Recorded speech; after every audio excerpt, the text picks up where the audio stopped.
মধ্যপ্রাচ্যে যুদ্ধ পরিস্থিতি ও তীব্র উত্তেজনার প্রভাব পড়েছে বাংলাদেশের আকাশপথেও। নিরাপত্তা ঝুঁকি বিবেচনায় রোববার দুপুর পর্যন্ত মধ্যপ্রাচ্যগামী ৭৪টি ফ্লাইট বাতিল করেছে বিভিন্ন এয়ারলাইন্স। তবে সৌদি এয়ারলাইন্স তাদের নির্দিষ্ট কিছু রুটে ফ্লাইট চালু রেখেছে।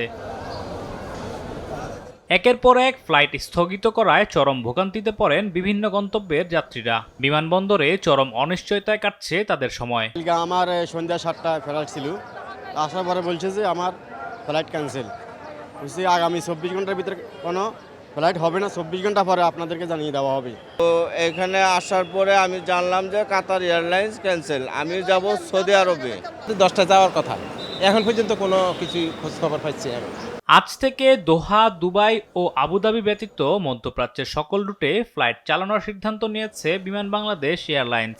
আর মধ্যপ্রাচ্যের ৩টি রুট জেদ্দা, রিয়াদ ও মাস্কাটে নির্ধারিত সময়সূচি অনুযায়ী ফ্লাইট পরিচালনা করবে ইউএস বাংলা। গতকালকে যে মদিনা ফ্লাইট 337 যেটা ক্যান্সেল হয়েছিল, সেটা আজ বিকাল 4টায় ছেড়ে যাবে ঢাকা থেকে। জেদ্দাটা হচ্ছে 335 যেটা গতকাল ক্যান্সেল হয়েছিল, এটা আজ সন্ধ্যা 7টায় ঢাকা থেকে জেদ্দার উদ্দেশ্যে ছেড়ে যাবে। প্রাণ লাচ্ছি, খুব খাচ্ছি, আরাম পাচ্ছি। দুবাই, শারজা, আবুধাবি এবং মাস্কাট, দোহা, এই 7টা ডেস্টিনেশনের সপ্তাহে আমরা প্রায় নিয়ারলি 40 to 45 ফ্লাইটস অপারেট করছি।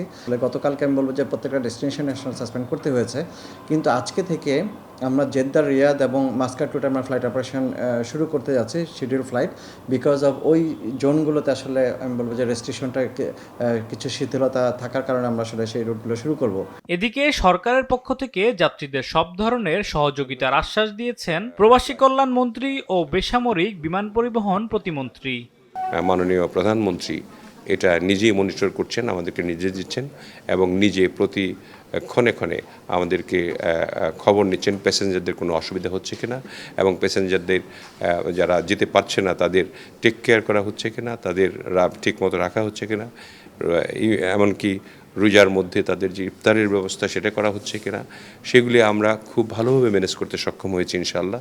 আমাদের মাননীয় প্রধানমন্ত্রী বারবার ডিরেকশন করেছে, রাত্রেও করছেন, সকালেও করছেন। আমরা আবার ইনশিওর করতেছি যারা ফ্লাইট ক্যান্সেল হয়েছে যাবে না, এদেরকে আমরা বাড়ি পর্যন্ত পৌঁছে দিচ্ছি। পরিস্থিতি বিবেচনায় পর্যায়ক্রমে সকল ফ্লাইট চালুর কথাও জানান তারা। আলিমুজ্জামান সাফওয়ান, দেশ টিভি, ঢাকা।